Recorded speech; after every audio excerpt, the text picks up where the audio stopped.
The stars were just beginning to appear, tiny silver pinpricks scattered across the fading lavender sky. When young Theron made his way up the slope toward his resting flock, the sun, slipping behind the far-off mountains, cast a final golden hue over the land, softening the jagged outlines of the hills and painting the olive trees in warm, drowsy light. The air was cooling gently, the sharpness of the day mellowing into the calm exhale of night. In this quiet hour, everything slowed. Even the cicadas, so noisy at midday, seemed to hush their song as if honoring the peaceful rhythm of the evening. Theron's sandals crunched lightly against the dry soil as he walked, the shepherd's crook resting loosely in his hand. Round him, the last murmurs of the day drifted upward, distant voices from the village below, the soft rustling of sheep settling in among the grasses, and the gentle sigh of wind weaving through the cypress trees. These sounds were familiar to him, woven into the fabric of his daily life like the threads of the rough tunic he wore. And yet, each night felt subtly different, like a new page in a very old, very comforting book. He was a young man, barely 20 summers, but his face already bore the look of one accustomed to silence, to wide open spaces, and to the slow language of the land. He had lived his whole life in this corner of the Greek countryside, a narrow valley flanked by sleepy hills and scattered with olive groves, fig trees, and patches of wild thyme. His father had been a shepherd before him, and his grandfather before that, their lives simple but full of quiet dignity. Theron often thought of them as he walked, imagining their footsteps following beside his own, whispering guidance in the wind or resting among the stone cairns that marked the higher paths.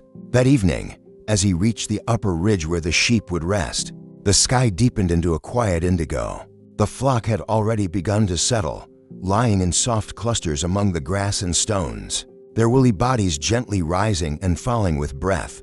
Theron walked among them slowly, counting without speaking, making sure all were accounted for. He paused to kneel beside a smaller lamb who had limped earlier in the day, running his hand along its flank in reassurance. The lamb blinked up at him, its small ears twitching, then nestled back into the grass with a soft sigh.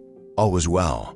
Theron set his staff into the ground beside a flat rock he often used as a seat, and lowered himself with a tired but contented breath. From here, he could see the valley stretched below like a darkening tapestry, olive trees black against the horizon, the tiny flickers of oil lamps beginning to appear in the distant village. Smoke curled slowly from a few chimneys, rising into the evening sky and dispersing like forgotten dreams.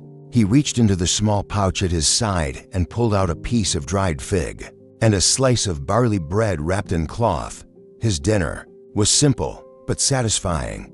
As he chewed slowly, he listened not for danger or change, but for the rhythm of the land itself. The sounds were small and steady, the gentle bleat of a sheep in sleep, the wind stirring the leaves of a nearby olive tree, the soft clicking of insects in the tall grasses. It was the kind of music one only noticed when the heart was quiet. Tonight, he did not light a fire. The air was warm enough, and he preferred the company of the stars. They seemed brighter now, like old friends returning after a long day. Theron leaned back against the rock, folding his hands behind his head and gazing upward. The constellations began to form, first the familiar ones, like Orion and Taurus, then the fainter, softer patterns that filled the spaces in between. He often made up his own names for these shapes that reminded him of sheep or shepherds, hills or fig trees, the curves of the land he called home. He thought, then, of the myths his mother used to tell him as a boy, soft stories by the hearth about gods who turned into stars, about brave heroes and kind nymphs, about sleepy rivers that whispered secrets to those who listened. He remembered one in particular, the story of Aristaeus, the shepherd son of Apollo, who had learned to live in harmony with the land, who had calmed storms and guided lost flocks with nothing more than his song. It was a comforting tale, not because of its magic, but because of its gentleness. Theron imagined Aristaeus now, walking silently among his sheep, watching the same stars. A breeze drifted through the grove, carrying with it the scent of wild sage and warm dust. Theron closed his eyes for a moment, letting the coolness move across his face, feeling the softness of the earth beneath him, There was nothing he needed to do, nowhere he needed to be. Time, in this place, did not press or pull. It simply flowed like a quiet stream over smooth stones. Eventually, he unrolled the woolen blanket he kept tucked beside his pack and lay down fully, resting his head against a folded piece of cloth. The sheep were quiet now, their bodies huddled together in a slow rhythm of breath. The sky above deepened further, and the first calls of night birds began in the trees below. Theron whispered a soft goodnight to the stars, to the land, to the ancestors he imagined still wandering the hills. He felt sleep approaching, not as a heavy weight, but as a gentle hand, coaxing him inward. The world around him softened, blurred at the edges, like a painting left too long in the sun. His breathing slowed, his thoughts grew lighter. The stars blinked above, patient and eternal. And Theron, the shepherd of a quiet corner of ancient Greece, let himself drift into the silence of sleep, wrapped not in grandeur or glory, but in the deep, enduring peace of a life lived simply and well. The morning came not with sound, but with light, the slow unfolding of golden warmth across the hilltops, and the faint blush of sun rising behind the distant cypress trees. Theron stirred gently, roused by the gradual shift in temperature more than by any noise. The stars had long since faded into the pale blue of dawn, and the dew on the grass shimmered like scattered pearls as he sat up slowly, brushing his cloak. Free of the night's moisture, the sheep were already beginning to stir, some stretching their legs, others grazing softly on patches of dew-kissed grass. A few lambs bleated gently, their calls met with murmurs from their mothers, low in content. Theron moved among them, offering a calming touch here and there, checking hooves and ears as he always did. His body moved slowly, not out of fatigue, but in quiet harmony with the early hour. He was in no hurry. There was no urgency to his day, no expectation but to walk, to guide, and to be present with the earth beneath his feet. He pulled a clay flask from his satchel and took a sip of cool water, then unwrapped a small piece of honeyed bread left over from the last market trip. The sweetness was soft on his tongue, a gentle indulgence to begin the day. As he ate, he gazed out over the valley, mist curling in delicate tendrils along the riverbank below. The stone paths of the village still shadowed and quiet. From up here, it all seemed timeless, untouched by the haste that stirred in the wider world. Once the flock was ready, Theron gave a soft whistle and began to move. He led them not down into the valley, but higher, toward the grazing fields tucked between two gentle ridges. The path was familiar, worn by countless footsteps over years, his own, his father's, and others long before them. As they walked, the sun lifted higher, turning the landscape gold. Bees buzzed softly among the wildflowers lining the trail, and larks sang from olive branches above. It was a path not only through land but through time, through memory, ritual, and peace. By mid-morning, they reached the upper field, a broad, grassy terrace where thyme and clover grew freely among scattered stones. Here, the sheep spread out comfortably, their grazing a slow, meandering rhythm that mirrored the stillness of the hills. Theron found his usual resting spot beneath a twisted fig tree, its branches leaning protectively over a flat, sun-warmed rock. He placed his crook beside him, sat down, and let out a breath that felt like it belonged to the earth itself. There was a book of sorts in his satchel, a roll of papyrus with bits of writing and drawings, mostly his own. He unrolled it carefully, his fingers tracing the lines he had made, simple sketches of stars, small verses about the sky, and notes about the flock's movements.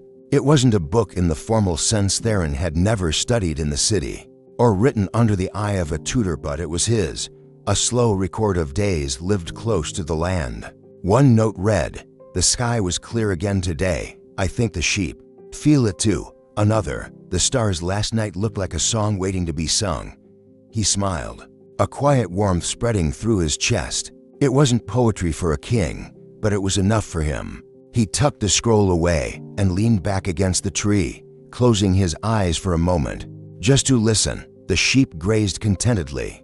A breeze moved through the grasses like a sigh. Far off, a shepherd's dog barked once, then went quiet. All of it blended together into a kind of music, not loud or commanding, but soft and steady, like a lullaby for the land itself. somewhere in that mid-morning stillness. He thought again of his grandfather, who had told stories of gods and heroes, not with grandeur, but with reverence. He had said once, "The gods walk quietly where no one looks, not in temples, but in thyme fields, not in war cries, but in the bleating of a lamb." Theron had believed him, and still did. He often looked for signs of the divine in the subtle things: the curl of cloud above a cypress tree, the perfect roundness of a sun-warmed pebble, the unspoken trust between a shepherd and his flock. If the gods watched him now, he thought, they must surely approve of his quiet path. As the sun rose higher, he stood again and moved slowly through the flock, offering water from the leather pouch, lifting stones to chase away insects, and ensuring that none had strayed too far. His movements were unhurried, each one deliberate and gentle.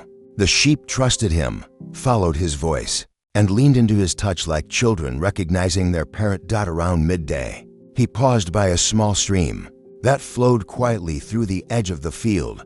The water trickled over smooth stones, cool and clear, and he knelt to refill his flask. He dipped his hands into the flow and let the chill soothe his fingers, then splashed a little over his face and neck. The sun was warm, but not harsh. The hills, as always, cradled the day in patient silence. He sat by the water for a while, watching the way it glinted against the rocks. Leaves floated slowly past, each one tracing its own lazy path downstream. Time, in this place, seemed not to move forward, but to deepen like the ripples of the stream, always flowing but never in a rush. There was no need for words, no need for anything, really, except to be. And so he was. Theron remained by the stream for some time, feeling its gentle current lapping against the edges of his thoughts. As the warm afternoon light filtered through the fig trees above, casting mottled shadows across the soft soil, he leaned back against a moss-covered rock and let his body sink into stillness. His breath matched the rhythm of the stream, steady, slow, and effortless in this moment, surrounded by water and sunlight and the low murmur of wind. He felt a presence deeper than his own, the spirit of the land itself, quiet and eternal, whispering stories older than memory. He ran a hand through the grasses nearby, plucking a slender stem of wild mint and bringing it to his nose. The scent was crisp and clean, grounding him further into the moment. These small things, the texture of moss, the soft clink of pebbles underwater, the fragrance of leaves warmed by the sun, these were the true luxuries of his life. In the cities, he imagined, people traded silver coins for scented oils and dyed cloths. But here in the hills, beauty came freely, in ways that asked for nothing and gave everything. Eventually, he stood and stretched slowly, his arms reaching toward the pale blue sky. The sheep were still grazing calmly across the field, some resting in shaded patches, others nibbling patiently at the sprigs of wild clover. One or two of the lambs bounced in lazy circles around their mothers, their small hooves barely making a sound on the earth. Theron smiled as he watched them, reminded again of how joy, in its purest form, was so often wordless. As he walked back toward the flock, he passed a solitary olive tree growing at the edge of the field. Its branches curled low, heavy with fruit, and its gnarled trunk bore the weight of many seasons. He paused beside it, resting his hand on its bark. This tree had likely been here long before him, perhaps even before his father, and it would likely remain long after. There was comfort in that thought. The tree asked for nothing but the sun and the rain, and in return, it gave shade, fruit, and silence. He often wondered what it would be like to live as long as a tree, to watch centuries pass from the same patch of earth, to feel every season settle into your bark and roots. There was something sacred in such endurance, in the quiet strength of standing still while the world moved around you. By mid-afternoon, the sun began to soften again, the angle of its light turning golden as the day eased toward evening. Theron moved through the flock once more, counting and guiding, steering them gently with his crook toward the narrow trail that would lead them home. The sheep responded without protest, their trust in him absolute. It was a quiet procession, just the sound of hooves on dry earth, the occasional bleat, and the hush of wind through the grass. The walk back was unhurried. Along the trail, low stone walls bordered patches of thyme and sage, their scent stirred by passing feet. Birds darted from one shrub to another, their shadows flitting across the path like small, silent dancers. Theron hummed softly to himself, a tune with no name, just a melody that rose from his memory like mist from the valley. It was something his mother used to sing when he was small, a lullaby meant to quiet the heart more than the ears. As they reached the lower hills, the light began to turn amber, and the valley below was once again bathed in a warm, fading glow. Smoke rose in thin streams from the village chimneys, curling into the sky like slow drifting thoughts. Theron's home wasn't far now, a simple stone hut nestled beneath a tall laurel tree, with a low wall enclosing a small herb garden and a shallow basin to collect rainwater. It was modest, but every inch of it was familiar, shaped by his own hands and those of his father before him. He guided the sheep into the pen beside the hut, closing the gate with a smooth motion. The animals settled quickly, finding the same spots they always chose, as though guided by instinct and repetition. Theron patted the head of an older ram as it passed him, murmuring a quiet goodnight. The sky above was deepening once again, shifting from gold to lavender to a soft, tranquil blue. The stars were just beginning to peek through. Inside his home, everything was as he had left it. A few clay pots neatly arranged on a shelf, a woven mat for sleeping, a simple table holding a shallow bowl of dried olives and a crust of bread. He lit a small oil lamp and placed it near the window, letting its warm glow mingle with the soft light from the evening sky. He washed his hands in the basin outside, the cool water refreshing against his sun-warmed skin. Then he returned inside, wrapped a thin woolen shawl over his shoulders, and sat by the window with his evening meal. The silence around him was not empty, but full of all the soft things the day had offered: the breath of the sheep, the rhythm of the stream, the scent of the olive tree, the feel of earth underfoot. As he ate, he gazed out at the sky. The constellations were forming again, old friends returning to their quiet stations above the earth. He traced their paths with his eyes, whispering their names under his breath: Lyra, Aquila, Cygnus. They had watched over him since childhood, their presence constant in a world that otherwise changed with the seasons. After finishing his meal, he took out the scroll once more and added a new line, the ink drying slowly in the quiet. The olive tree today looked older than time. It did not speak, but I listened. He smiled at the words, then rolled the scroll gently and placed it beside the lamp.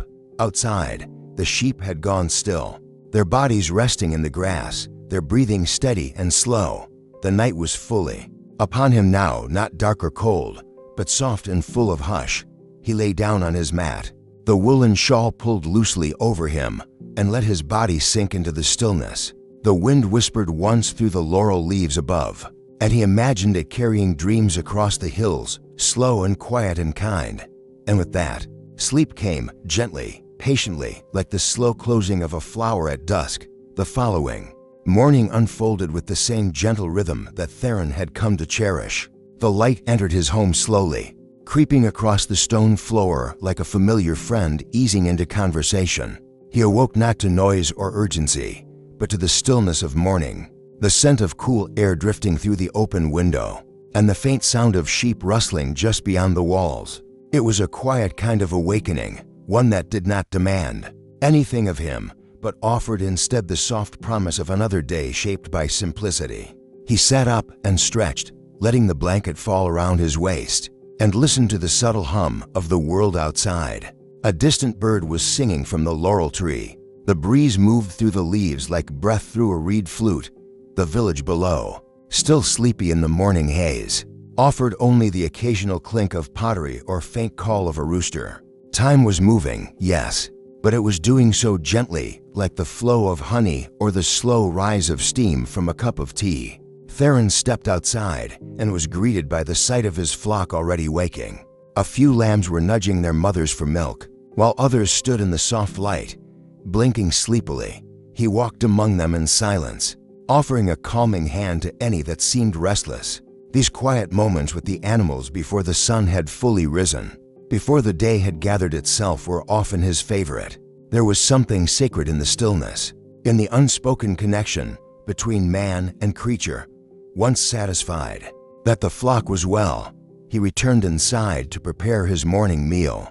He sliced a piece of barley bread, spread it with a bit of goat's cheese, and added a few olives from the bowl by the window. The food was simple but grounding, and as he ate, he watched the sky slowly shift from pale blue to a soft, warm gold. Another cloudless day awaited him. After breakfast, he filled his satchel with a small flask of water, a cloth-wrapped meal for later, and his scroll and charcoal stick. He draped his woolen shawl over one shoulder, took his staff, and opened the gate of the pen. The sheep moved at his signal, forming a loose, slow-moving stream that followed him along the narrow path winding up the hill. The morning air was cool against his skin, and the sunlight filtered gently through the branches of the olive trees that lined the way. As they walked, Theron took quiet note of the world around him. A family of partridges darted through the tall grass ahead, their small wings beating rapidly.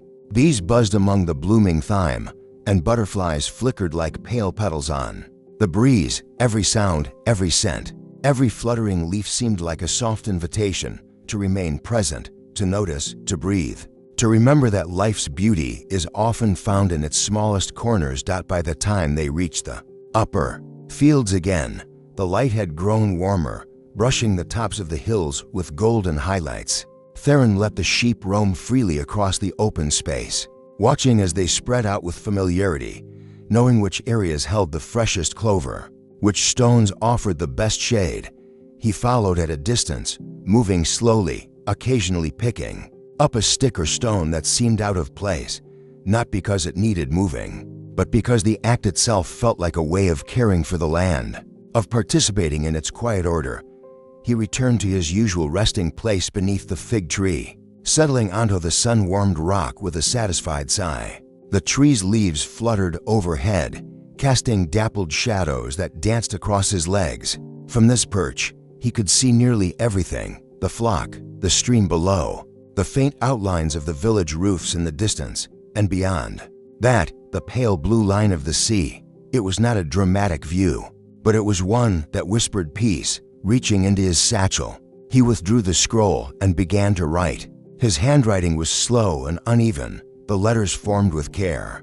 He wrote not to impress, but to remember, to hold on to the way the morning light felt on his skin, or the way the sheep had moved like clouds over the hill. He sketched the curve of the valley, the shapes of the stones beneath the fig tree, the flutter of the partridge's wings. After some time, he put the scroll away and leaned back against the tree. The sky was wide and cloudless above him, an endless expanse of soft blue. He thought of how many others must have looked up at that same sky: his father, his grandfather, the old priests who lived in the hills before the village had even existed. The sky, unlike anything else, never truly changed. It was the same for kings and shepherds alike. The thought brought a quiet smile to his lips. As the sun reached its highest point, Theron took his midday meal. He unwrapped the bread and cheese, sipping water from his flask between bites. He ate slowly, savoring not just the taste but the ritual of it, the act of stopping, of honoring hunger, of allowing the body to rest. Around him, the land remained still. Even the birds seemed quieter now, as though the entire valley had paused to take a breath. In the distance, he saw another shepherd crossing a distant hill, the flock like a trail of woolen smoke behind him. They raised a hand in greeting, and Theron did the same. They were too far to speak, but the wave was enough. It said, "I see you. We are not alone." Later, he would rise again, check on the flock, move them slightly toward a patch of fresh grass. He would walk among them with slow steps, feeling the heat of the afternoon soften into shade, and the long, drowsy hours begin to lean toward evening. But for now, he simply sat beneath the fig tree, letting the day pass gently round him. The wind shifted once more, warm and fragrant, and the leaves above rustled like a soft lullaby. The sheep grazed, the sun shone, and the shepherd closed his eyes, not to sleep, but to listen more deeply. The world, in that moment, was not rushing or calling or expecting. It was simply there, and so was he. As the sun began its descent behind the hills, the light softened to a warm amber. brushing every blade of grass and olive leaf with the gold of early evening. Theron remained seated beneath the fig tree, his staff resting across his knees, his eyes half closed as he watched the flock in their quiet rhythm. There was no need for urgency, no need to chase the clock or rush through the closing hours of the day. Time here unfolded in long, deep breaths. The sheep had wandered slightly, but remained within the gentle bounds of the upper field. A few were already lying down, their legs folded neatly beneath them, chewing slowly with the contentment of a day well lived. The lambs played a little less now, their energy subdued by the steady warmth and the comfort of familiarity. The air was filled with the sounds of evening crickets beginning their gentle chorus, the rustle of wind through tall grasses, and the far-off call of a bird making its way back to a distant nest. Theron stood slowly, brushing a few leaves from his shoulders, and walked among the flock. His steps were soft, his movements fluid and sure. With each sheep he passed, he offered a glance, a hand, a whisper.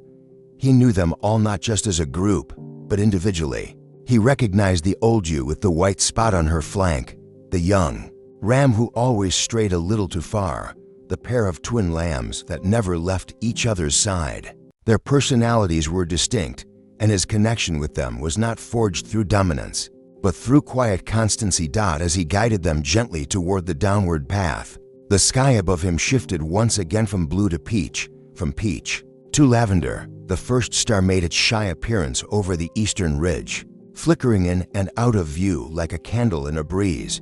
Theron tilted his head up slightly, offering the star a nod, as though greeting an old friend. The walk back to the village was even slower than the one they had taken in the morning. The flock moved at an easy pace, their hooves quiet against the worn trail, their shapes casting long shadows in the slanted light. As they descended, Theron's fingers brushed against the tall wild grasses, the stalks catching gently against his skin. He thought of how many times he had made the same journey, how many sunsets he had watched from this very path.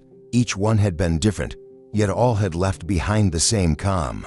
As they neared the edge of the village, the familiar sights returned, the distant shape of a potter returning from the market, his donkey laden with wrapped wares, the olive grower seated on a low wall, sharpening a curved knife in slow, steady strokes, a pair of children chasing a hoop down the dusty road, their laughter light and airy. Life in the village moved with its own rhythm, not unlike that of the hills. Theron opened the wooden gate to the sheepfold and stood aside as the flock passed through. One by one, he counted them as he always did, his lips barely moving, his eyes sharp and certain. When the last lamb had entered, he closed the gate quietly and leaned his staff against the outer wall. The sheep found their resting places quickly, lying down in familiar corners, their breathing already beginning to settle. He gave the pen one last glance, then turned toward his home. The low stone building welcomed him with its comforting stillness. He stepped inside and lit the small oil lamp by the window, its flicker casting long shadows against the walls. The scent of warm earth and olive oil lingered in the room, mingling with the coolness of the evening air that slipped through the doorway. Theron washed his hands and face in the basin, then sat by the window with a small bowl of lentils and herbs. His meal was humble, but it filled him in a way that had little to do with hunger. As he ate, he looked out at the rising stars, now scattered across the sky in quiet brilliance. The constellations formed their slow procession, each one a reminder of old stories and older truths. After he had finished eating, he retrieved the scroll once more. By the soft light of the lamp, he wrote a single line. Tonight the wind carried the scent of thyme and memory. He paused, his charcoal stick hovering over the page, and then wrote another. The sheep walked home as if they remembered every step from a dream. He set the scroll down, letting the words rest there like stones in a stream. Then he stood, stretched once more, and stepped outside. The moon had begun to rise, casting a silvery light over the village rooftops and the dark outlines of olive trees. The world was quiet again, not because nothing stirred, but because everything moved in harmony. Theron walked to the sheepfold one last time, leaning on the low wall, listening. Inside, the sheep slept peacefully, their bodies still, their dreams no doubt filled with grassy fields and gentle winds. He smiled to himself, a smile born of deep contentment, of a life shaped not by riches or grandeur, but by the rhythms of earth and sky. Returning to his home, he unrolled his bedding and lay down slowly. The mat beneath him was firm but familiar, the woolen blanket soft and worn.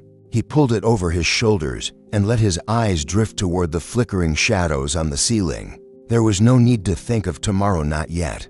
Tonight was enough. The stars, the flock, the hills, the breeze, they had all spoken softly. And he had listened. And now, with the hush of the night folding gently around him, Theron closed his eyes. Sleep, like a gentle shepherd, guided him into stillness. The morning came softly, with a thin veil of mist resting low across the hills. Theron stirred in the pale light that seeped through the window, his body still warm from sleep. The sound of the village waking was distant and quiet, a pot clinking here, a soft voice calling a child's name there, the echo of sandals brushing over stone. He remained still for a few moments longer, feeling the weight of the blanket over him, the firmness of the mat beneath his back, and the calm that the early hour carried. Eventually, he rose, careful not to disturb the stillness around him. The lamp had long since burned out, leaving only the soft light of dawn to guide him.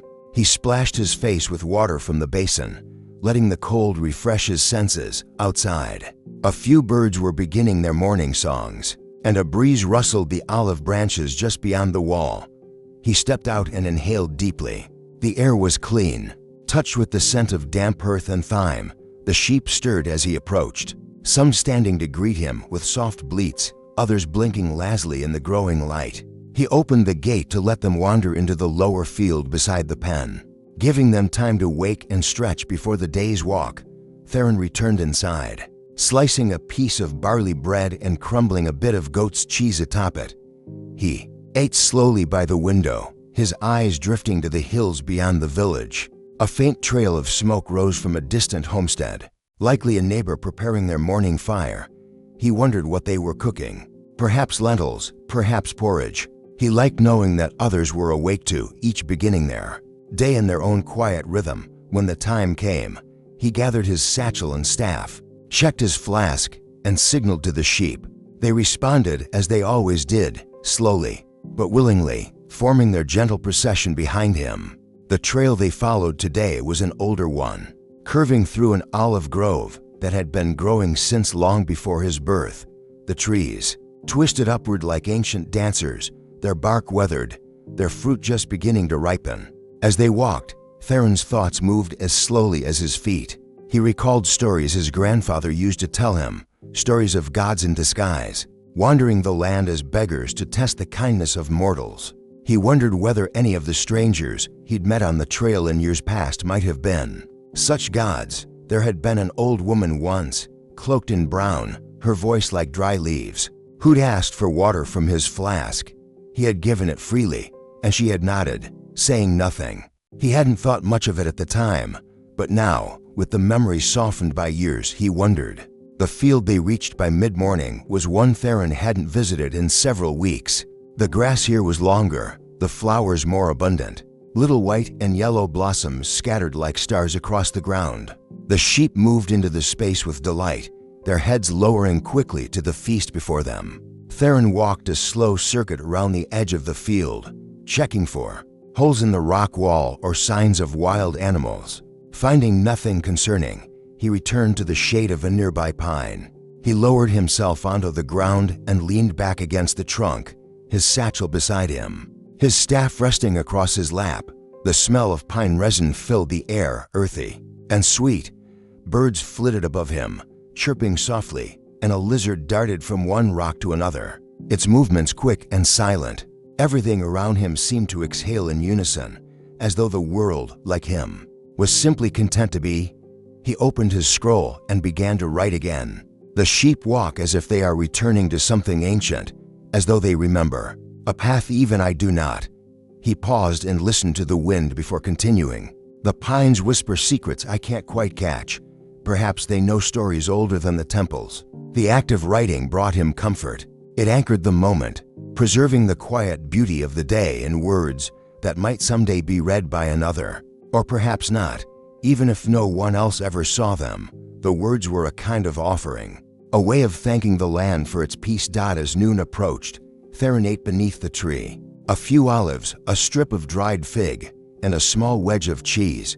His flask, filled with water from the spring near his home, was still cool. The breeze picked up slightly, and the tall grasses swayed like waves on a calm sea. The sheep, too, had grown quieter, many of them lying down in shaded spots, their breathing slow and steady. Theron stretched his legs out in front of him and let his head rest against the pine's rough bark. He closed his eyes for a time, not to sleep, but to listen, to feel the sun through his closed eyelids, to hear the wind speak its soft language through the leaves, to allow the peace of the moment to settle deeper into his bones. He thought of his mother, who had once told him that true peace didn't come from having everything you wanted. It came from learning to want what you already had. He smiled at the thought. She had been right. He had no gold, no grand home, no title. But he had this: quiet mornings, fields full of wildflowers, the slow breath of sheep, and the freedom to move through his days without hurry. Later, as the sun began to dip toward the west, he would rise again, gather the flock, and begin the slow walk home. The evening light would stretch long across the land, the shadows deepening with each step. He would pass the same olive trees, hear the same birds returning to their nests, and follow the same trail he had known since childhood.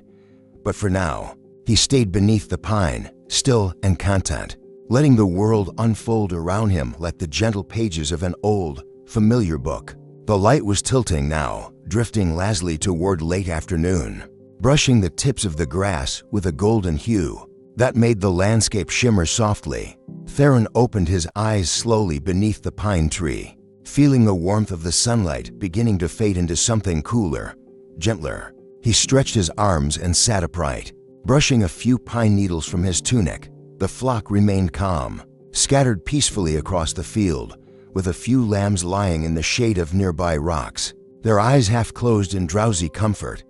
He stood and walked a slow circle around them, checking their positions with quiet attentiveness. Nothing needed correcting. No strays had wandered. There was no urgency, only rhythm, the kind that shepherds learn to move with after years of walking in step with nature. His fingers trailed along the leaves of a bush as he passed, the small green blades cool to the touch. Theron's path took him briefly along the edge of the field, where the ground dipped into a shallow hollow filled with wild thyme and lavender. The scent rose up in waves as he stepped into the little basin, carried on the gentle wind. Here, the buzzing of bees was louder, though still soft and steady, like a melody sung only for those who slowed down enough to listen. He crouched down, letting his fingers brush the blossoms. The bees didn't mind his presence. They moved around him with the same sense of purpose that guided his own day, focused but unhurried. A short distance from the thyme patch stood a small cluster of stones ranged in a natural half-circle. Theron remembered sitting there with his father years ago, long before he had taken full responsibility for the flock. They had eaten figs and spoken little, only commenting on the weather and the behavior of the sheep, letting silence fill the space between words like a second language. The memory came not as something heavy, but as a soft echo, a gentle warmth. He sat for a moment on the same stones, letting his mind settle. From here, he could see the valley stretched out below him, the silver-green leaves of olive trees catching the slanted sun, and the distant outline of the village, its homes now touched by the same golden hue that warmed the fields. Smoke curled from a few chimneys as fires were lit for evening meals. Life moved steadily down there, just as it did up here. Different tasks, different tools, but the same rhythm. One of the older sheep let out a low bleat, drawing his attention. Back, she was near the edge of the flock, nudging a patch of ground, as if searching for something. Theron walked over and gently knelt beside her, running his hand along her back. "Easy now," he murmured softly. His voice was low, not much more than a breath, but she calmed instantly, returning to her grazing with renewed focus. It was always surprising how much communication passed without words. Satisfied once more, he gathered the flock with a few short clicks of his tongue, followed by a slow turn toward the trail. The sheep responded, rising in twos and threes, and falling into line behind him. The journey home began again, not with fanfare, but with familiarity. They passed through the same grove of olives, the long shadows of the trees stretching across the path. Birds rustled in the branches, preparing for night, and the scent of dust and sun-warmed leaves filled the air. As they walked, Theron found his thoughts drifting toward the scrolls he kept tucked in his satchel. He wondered how many days he had recorded over the years, how many pages had been filled with reflections on the wind, the way the sheep behaved, the feeling of sunlight on stone. He didn't know if his words would ever be read by anyone else, but he wrote them all the same. Not for fame or memory, but for clarity, for peace. It was a way to honor the stillness. The village came into view again as they descended. By now, the sky was streaked with pinks and oranges, and the hills glowed with a fading light that turned every rock and tree into something sacred. The pen welcomed the sheep home as it always did, the creaking of the gate familiar beneath Theron's hand. He closed it gently after the last of the flock had entered and leaned against the fence, watching as they settled into their spots for the night. Some lay together in pairs, others on their own, but all exhaled into rest like the valley itself. Surrendering to the calm of nightfall, Theron lingered for a while, simply watching the rhythm of breath and stillness. These quiet moments before the stars fully appeared were some of the most precious to him. Everything in the world seemed to pause, not to end, but to rest. He returned home and lit the oil lamp once more.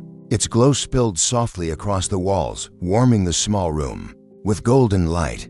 He set out a piece of fruit and a handful of nuts for his evening meal and ate in silence, each bite thoughtful, each swallow unhurried. Outside, the wind was beginning to carry a chill, and he closed the shutter partway, letting just enough of the night air in to keep the room fresh. Before lying down, he took his scroll and added a final line for the day. The hills spoke in long shadows tonight, and I answered with silence. He set the scroll aside, rolled in his blanket, and lay flat on the mat, gazing at the flickering lamplight. His eyes began to close without effort, and the sound of the wind and distant sheep lulled him into that gentle space between wakefulness and sleep. He thought, just before drifting off, how lucky he was, not for what he owned or what he had achieved, but for the simple truth of his days, the land, the light, the flock, the rhythm. And with that quiet thought, he surrendered to sleep once again.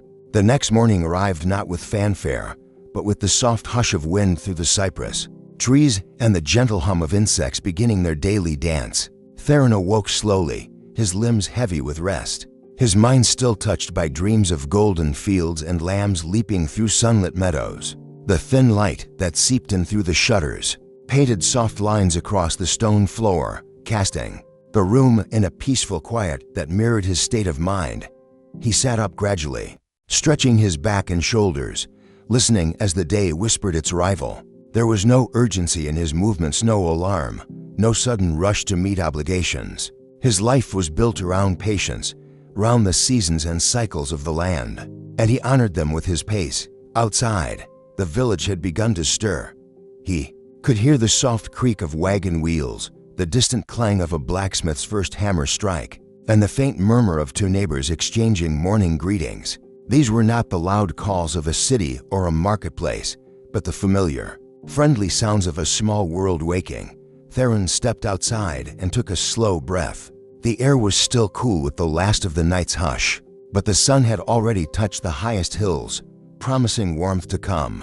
He crossed to the pen and found the sheep waiting, clustered at the gate as if they, too, had dreams of open pastures and sun-dappled hills. Some stretched their necks lazily, while others pawed the ground or looked toward him with quiet expectation.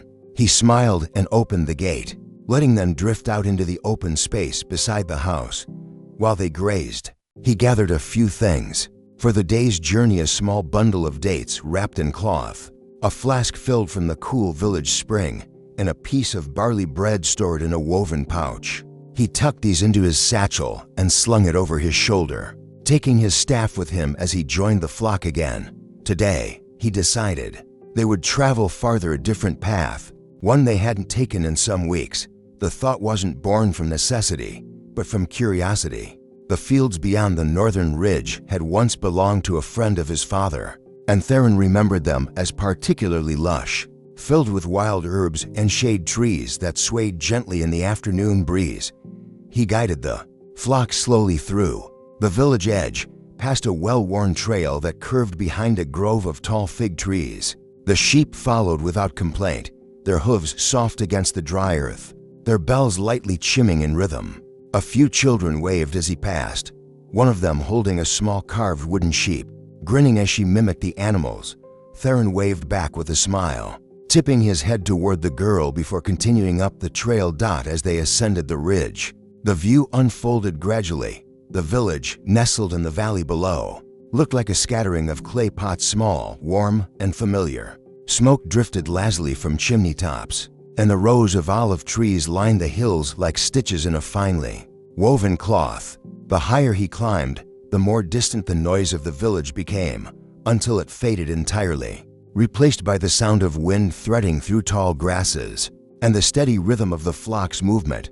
When they reached the crest, Theron paused. The northern fields opened wide before them, a gentle slope leading into a patchwork of green and gold. Here, the earth seemed softer, the colors brighter. Clusters of tall fennel and flowering sage dotted the landscape, and the scent of crushed herbs filled the air. He let the sheep spread out across the field, watching as they moved with purpose, tails flicking, noses to the ground, finding fresh patches of clover and thyme. He found a familiar tree, an ancient almond, twisted and wise-looking, and settled beneath it. From here, he could see almost everything: the flock grazing in the tall grass, a pair of hawks wheeling slowly in the clear sky, the shadows cast by slow-moving clouds drifting lazily over the land. It was a view that asked nothing of him. It simply invited him to notice. Theron drew out his scroll and began to write, not because he had something pressing to say, but because the act of writing felt like joining the moment, recording it in quiet gratitude. The land breathes in silence, and I breathe with it. The sheep do not worry, and in their stillness, I remember not to either. He set the scroll aside and leaned back against the tree. A few bees passed by, uninterested in him, intent on their own small journeys. Far in the distance, he could see another shepherd, barely more than a figure in the shimmer of afternoon haze, guiding his flock across a lower field. The wave he offered was small but certain, returned in kind with a gentle lift of the hand. There was no need for conversation, only the mutual recognition of a life shared across hills and time. Hours passed without notice. The sheep shifted in slow cycles, nibbling here and there, lying down for short rests before moving again. The sun climbed overhead, then began its slow descent. Theron ate his meal beneath the almond tree, savoring each bite, chewing slowly. His thoughts moved like clouds, drifting freely, settling now and then on memories of his grandfather's voice, of long walks with his father, of moments just like this one, preserved forever in the quiet pages of his mind. When the shadows began to lengthen and the breeze turned cooler, he stood and stretched, brushing dust from his tunic. The flock, as if sensing the time, began to cluster closer together. He gave a short, low whistle, followed by a quiet click of his tongue. They responded without delay, forming their familiar shape, ready for the journey back. The return path was steep at first, but Theron took it slowly, letting the sheep set their own pace. The sky behind them deepened to amber and rose, and the light fell sideways across the hills, touching every stone and leaf with farewell. He felt it in his chest, not sadness, but fullness. Another day, rich with quiet purpose, nearly complete. When they reached the village, the homes were lit with the warm glow of oil lamps, and the scent of evening meals drifted through the air. Theron guided the flock into the pen once more, securing the gate with practiced ease. The sheep settled quickly, their shapes blending into the soft twilight like stones beside a stream. He leaned on the fence and let out a slow breath. The sky above was darkening now, stars beginning to blink awake. And the night, like the hills, waited patiently for him to rest. The stars emerged one by one, like tiny lanterns lighting the sky in careful, deliberate succession. Theron stood quietly in the doorway of his home, arms folded, the cool breeze brushing across his face. The day's final light had vanished behind the hills, leaving only the blue-black dome above and the distant sounds of the village settling into rest, a door closing softly, a voice humming a lullaby, the light clip of sandals on stone fading into silence. Inside, his lamp burned low, casting golden shadows that danced across the clay walls. He stepped in, shut the door behind him gently, and returned to his familiar mat, where his writing tools and scrolls waited patiently for him. He sat cross-legged and unrolled the parchment, the edges curling slightly from use. There, under the flicker of lamplight, he began to write again. Evening comes like a friend who asks for nothing, only that you sit beside him a while. He paused and glanced toward the window. Through the open shutters, he could see a sliver of moon rising, its silver light trailing across the roof tiles and olive leaves like silk. The sheep were quiet, their occasional soft sounds drifting in on the breeze. Everything in his little world was at ease. He set his writing aside and reached for the wool blanket folded neatly at the foot of his mat, drawing it around his shoulders. He lay down slowly, one hand beneath his head, the other resting lightly on his chest. His eyes lingered on the ceiling beams above him, where the shadows swayed gently in rhythm with the flickering flame. Tonight, sleep came softly, as it often did, not in a rush, but like water rising slowly in a calm, steady stream. And in the midst of that drifting, just before the world slipped fully into dreams, Theron thought of the northern field again, the curve of the land, the old almond tree, the sun on his skin. He imagined walking there once more, barefoot, the ground warm and forgiving beneath his feet. When morning returned, it brought with it a gentle grayness. The sky was overcast. A soft blanket of clouds stretched from horizon to horizon, casting the land in quiet light. Theron rose slowly, not from fatigue, but with the deliberate rhythm that came from living in step with the world. The air was cooler today, touched by the scent of moisture in the soil and the promise of a coming change in weather. He dressed and stepped outside, where the sheep were already beginning to stir. Some nuzzled each other gently, while others stretched their legs with slow, groggy movements. Theron opened the pen gate and let them move freely in the yard, where patches of grass still held morning dew. He did not plan a long journey today. The clouds hinted at the possibility of rain, and the wind carried a quiet urgency.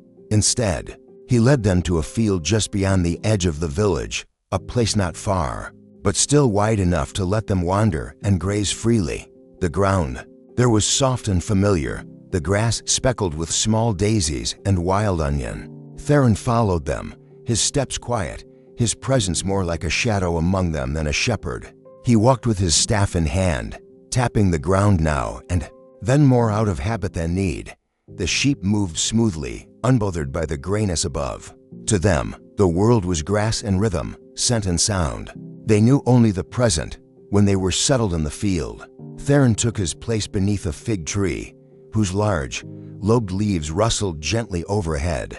He watched them graze, noting the way they grouped together, how the older ewes tended to lead while the younger lambs followed with hesitant steps. A shepherd did not just watch. He read. Every twitch of the ear, every shift and posture carried meaning. From his satchel, he withdrew a folded piece of cloth containing olives, cheese, and a thick slice of bread. He ate slowly, savoring each bite. The cool air made the cheese firmer, and the bread was just slightly dry, but it was good, simple food, the kind that left him feeling grounded. As he chewed, he let his eyes wander, not searching for anything, but simply noticing. The clouds thickened as the morning wore on, and the first hint of drizzle began to fall. Just a mist at first, light and cool, kissing the skin rather than soaking it. Theron watched the sheep. They noticed the change too, but did not panic. Instead, they moved together beneath the scattered trees, sheltering beneath branches or lying down in clumps. He followed them, calling softly, guiding a few stragglers toward the cover of a low hill. By mid-afternoon, the drizzle passed, leaving behind a fresh, earthy scent that rose from the ground and drifted on the breeze. Drops clung to leaves, sparkled on blades of grass, and hung from the wool of the sheep like pearls. Theron walked among them, checking on each with a careful eye, brushing his hand across damp backs, murmuring softly, They stayed in the field until the sun began its descent, behind the gray curtain of clouds, casting a muted gold across the land. The sky remained heavy, but the rain did not return.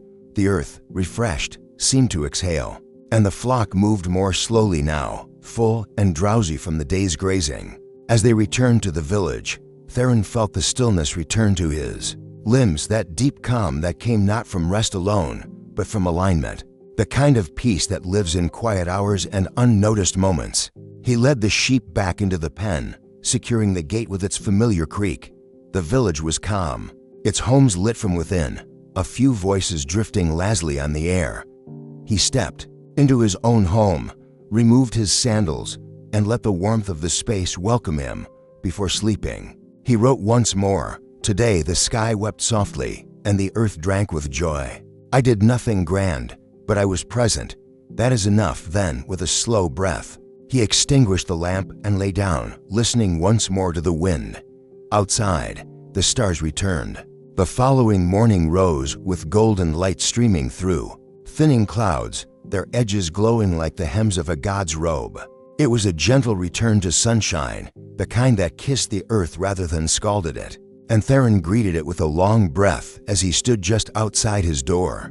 He tilted his face upward and closed his eyes, allowing the warmth to settle. On his cheeks and shoulders in the pen, the sheep stirred slowly, their movements lazy but content, and Theron moved among them with quiet steps. He checked the young lambs first, rubbing one behind the ears, then ensuring the water troughs were full and clean. The air was still touched by the freshness of yesterday's rain, and the soil beneath his sandals held a soft give, releasing the sense of roots and damp stone with each step. Today, there would be no distant journey, no winding trail beyond the ridges. Theron chose instead to remain closer to the village, where the southern slope offered shade by midday and soft grass year-round. The sheep didn't mind the familiarity. They seemed to enjoy it. Each patch of ground held different flavors, subtle differences only their noses could detect. He guided them gently through the village's edge once more, this time taking a detour around the potter's yard. There, clay bowls dried in the sun on low wooden racks, their pale surfaces glowing warmly. Theron paused to admire them. The shapes were not elaborate, but the simplicity held beauty. There was craftsmanship in such things, a silent kind of devotion. The potter himself waved from under his awning, a white cloth wrapped around his head to shield it from the sun. Another good day for grazing, he called. Theron nodded with a small smile. And for shaping earth into memory, the potter laughed, then returned to his wheel. Words didn't linger long between such men. They didn't need to. A shared rhythm made each brief exchange enough. The sheep wandered ahead, and Theron followed at a steady pace, the soft crunch of his sandals on the gravel mingling with the rhythmic clinking of the bells around the ewes' necks. Beyond the village, the southern slope greeted them like an old friend, wide, welcoming, and quiet, dotted with cypress and oleander, their green leaves swaying faintly in the breeze. Theron let the sheep roam freely here. There was no need to direct them. They knew the bounds, the safe corners, the stones beneath which snakes sometimes slept. The flock moved with the slow grace of certainty. Theron settled on a patch of flat ground beneath an olive tree whose trunk had grown thick and gnarled. He leaned back against it, his satchel resting beside him, and unrolled one of his older scrolls, one not written by his hand, but by his grandfather's. The script was thin and deliberate, filled with reflections on years long gone, yet somehow still echoing Theron's own days. To live gently is not to retreat, the script, read, but to listen, to the sheep, the wind, the stones, and the silence between. He traced the line with his finger, then leaned his head back and closed his eyes. A bird sang from a nearby branch, its notes clear and slow, as though it too were savoring the moment. Far below, the village sounds drifted upward, a faint thrum of life, distant but familiar. Time moved gently, as it always did in these hills. Hours passed like clouds, uncounted, unhurried. The sun arched slowly overhead, dappling the grass with alternating light and shadow.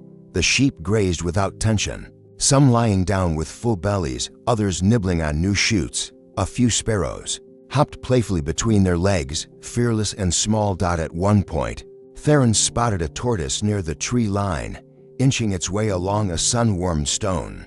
He smiled, watching its deliberate movements. It reminded him of his father's words, "No need to rush when all things return to stillness." He jotted a note in the margin of the scroll, not for anyone else, not for future readers, just for himself. A quiet thought made visible when the sun reached its peak and began to soften. He gathered the flock again. The sheep rose slowly, as if reluctant to leave such comfort, but followed him without resistance. The walk back was just as steady and calm.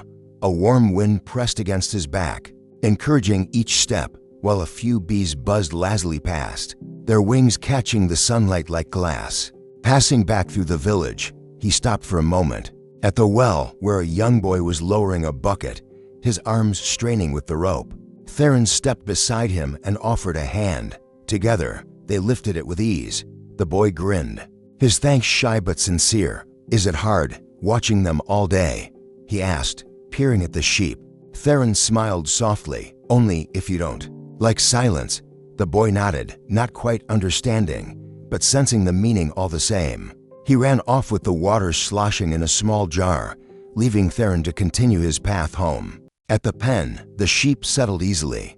The gate clicked shut with the same quiet finality it always did, and the sun dipped toward the western hills, painting the sky with shades of amber, coral, and lavender. Theron stood for a while at the edge of the fence, hands resting on the wood, watching the last rays kiss the backs of the flock. Then, slowly, he stepped inside his home, where the air was cooler and the scent of olive oil and herbs lingered.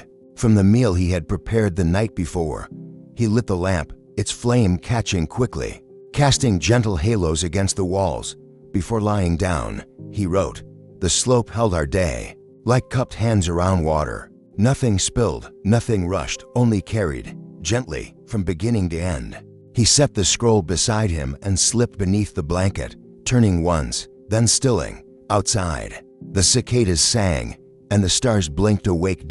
And inside, in the gentle hush of a shepherd's home, sleep came quietly once again.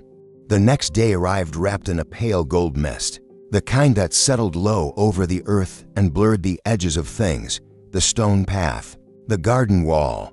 Even the olive trees in the distance seemed to drift between wakefulness and dream. Theron opened his shutters slowly and breathed in the cool, damp air, savoring the stillness. Everything outside felt soft, as though the world had paused for a moment to listen. He moved through his morning routine with practiced calm, lighting the small fire in his hearth, warming a bit of yesterday's barley broth, and checking the flask of oil that sat near the doorway. The sheep were quiet too, their wool slightly damp from the morning's mist, their bleats low and unhurried. They pressed close to one another near the gate, offering warmth and comfort in a way that needed no words. Theron stood among them with his staff, the mist curling gently around his feet. It felt like stepping through a dream as he guided them once more through the village's edge, past the fig trees and the well-worn stones of familiar paths. The quiet of the morning seemed to cushion every sound, the soft thud of hooves, the whisper of grass beneath their steps. Even the birdsong overhead was muted and thoughtful. He led them along a winding route that passed by the oldest olive grove in the village. The trees there were massive and twisted with time, their bark thick like the folds of an elder's robe. Some said they were older than the temple stones, that they had seen the rise and fall of generations. Theron believed that. He liked to think the trees remembered. He paused in the grove, letting the sheep nibble at the tufts of grass between the gnarled roots. The air smelled of earth and green, a scent that reminded him of long-forgotten springs. He touched one of the trunks gently, placing his palm against the weathered bark. "Still here," he whispered, not expecting an answer. Still standing. A breeze stirred the leaves above him, slow and steady, and he took that as reply enough. He sat beneath the largest olive and watched the sheep move quietly through the grove. Some walked close to him, pausing now and then to graze. A few lay down in the shade, their breath slow and even. There was a rhythm here, a tempo older than words. It pulsed in the ground, in the wind, in the space between one heartbeat and the next. Theron reached into his satchel and drew out a scroll, but today he didn't write. Instead, he held it loosely in his lap, gazing out at the world with soft eyes. His thoughts wandered like the sheep, touching on memories, brushing against dreams, and drifting onward without need for answers. He thought of his mother's voice humming quietly as she kneaded bread in the early mornings. He remembered sitting by the hearth as a child, watching the flames dance while his grandfather spoke of stars and seasons, and the stories of the hills. He thought of a time long ago, when he had walked this same grove with his father, both of them silent, both of them content simply to share the path. The day moved gently, the mist lifting slowly to reveal the blue sky above. Theron rose and walked among the sheep, checking them one by one, offering small touches and murmured words. They responded in kind, nudging his hand, brushing against his legs. The connection between them was simple but deep. He was their guide, their watcher, and in return, they gave him peace. As the sun reached its highest point, he guided the flock beyond the grove and up a small hill overlooking the valley. From here, he could see the curve of the river in the distance, shimmering like a silver ribbon. He saw the rooftops of the village and the patchwork fields stretching outward in every direction. He settled again beneath a tree, this one younger and slender, its leaves bright and full of light. He drew out his lunch, dried figs, almonds, and a small square of honeyed cake wrapped in cloth. The sweetness lingered on his tongue, mixing with the scent of grass and sun-warmed stone. It was in moments like this that he felt the full depth of his life, not in great events or grand gestures, but in the softness of the wind against his cheek, in the quiet companionship of animals who trusted him, in the feel of soil beneath his fingers. Everything he needed, he already had. He dozed lightly in the afternoon, not fully asleep, but resting in the way of a man whose body trusts the earth beneath it. The sheep grazed nearby, their bells creating a lullaby as soft as the breeze. When he opened his eyes, the shadows had lengthened, and the valley below was cast in amber light. He stood slowly, stretched his back, and called softly to the flock. They came to him easily, ready to return. The journey home was even quieter than the morning had been. The sheep walked without haste, and Theron moved among them like a shadow. The village glowed in the sunset, the clay walls reflecting gold and rose. Smoke curled from chimneys, and faint laughter echoed from one of the homes near the edge of the path. Theron paused near the pen, watching the last of the sun disappear behind the hills. He didn't speak. He simply breathed it in, the close of another gentle day. He led the sheep inside, securing the gate, then returned to his house where the lamp waited to be lit. He did so carefully, then sat beside it with his scroll. Tonight, he wrote only a single line. The earth is slow, and so am I, and in this slowness, I find peace. He placed the scroll beside his mat and lay down, letting the rhythm of the day carry him into sleep. And as the stars reappeared, quiet, ancient, and ever watching, the hills of Greece slept with him. Morning arrived with a hush, as though the world had collectively agreed to speak in whispers. No roosters crowed too loudly, no carts rolled down the paths, and even the leaves rustling outside Theron's home sounded subdued and careful. It was a day wrapped in softness. Theron rose slowly, stretching his arms with the ease of a man unburdened by urgency. He moved about his home as if moving through warm water, slowly, thoughtfully arranging his tools, checking the clay cup beside his bed, and folding his blanket with methodical precision. The lamp was still faintly warm from last night's flame, and he touched it lightly, a quiet ritual of farewell to the dreams it had guarded. He poured a small measure of olive oil into a clay dish, dipped a crust of bread into it, and ate while looking out the window. The sky beyond was a pale blue, painted with thin lines of white cloud drifting lazily eastward. He could already hear the sheep beginning to stir, their faint sounds, muffled by the pen walls, reached him like a gentle invitation. He stood and stepped outside, breathing in deeply. The air smelled of dry earth and thyme, a scent carried down from the hillside that rose just behind the village. Theron opened the pen gate slowly. The sheep began to emerge, blinking and stretching, their wool still showing signs of sleep, flattened in places where they had rested together. One by one, they stepped into the morning light, their hooves pressing soft prints into the dusty ground. Today, Theron had no fixed destination. He decided to let the flock guide him. Some days were like that, days when the shepherd followed the sheep, trusting in their instinct as much as his own. He walked beside them through the village, nodding politely to an elderly woman sweeping her doorstep, and exchanging a soft greeting with a potter hauling water from the well. The sheep took a familiar route, but then veered gently toward a rarely used path, one that led into a narrow valley tucked between two gentle hills. It was a quiet place, shaded in parts by laurel trees and tall grass, with a small stream trickling through its center. Theron had been there only a few times before, and each visit felt like rediscovering something sacred. He let the flock move freely, trailing behind them with his staff loosely in hand. The valley air was cooler, touched by the dampness of the stream and the shadow of the surrounding slopes. Birds nested low in the branches, singing with delicate voices, and insects hovered over the water like dancers suspended mid-step. Theron found a flat stone near the stream and sat down, letting the soft burble of water become his lullaby. He dipped his fingers into the stream, feeling the chill run across his skin. The sheep wandered nearby, nibbling at tall blades of grass and sniffing curiously at the water's edge. Their movements were unhurried, filled with quiet purpose. Reaching into his satchel, Theron withdrew a folded cloth and unwrapped his midday meal: lentil cakes, a small wedge of cheese, and a few dried apricots. He ate slowly, the flavors familiar and grounding, each bite connecting him more deeply to the rhythm of the day. As he ate, he observed the land, the slope of the hill to his left, the way the sun broke through the canopy in ribbons of light, the gentle dip in the terrain where water pooled after rain. He thought of how the land held stories too, not in words, but in its shapes and scents, in the way the soil remembered footsteps and the breeze carried the whispers of seasons past. He picked up a smooth pebble from the stream and turned it over in his hand. It had been worn perfectly round by years of motion, patient and unseen. He placed it beside him, a small talisman of the moment. Then, from his satchel, he drew out his scroll and began to write. The flock walked ahead today, and I followed. They took me to a place that felt untouched by time, where even the air moved more slowly. I think there is wisdom in not leading.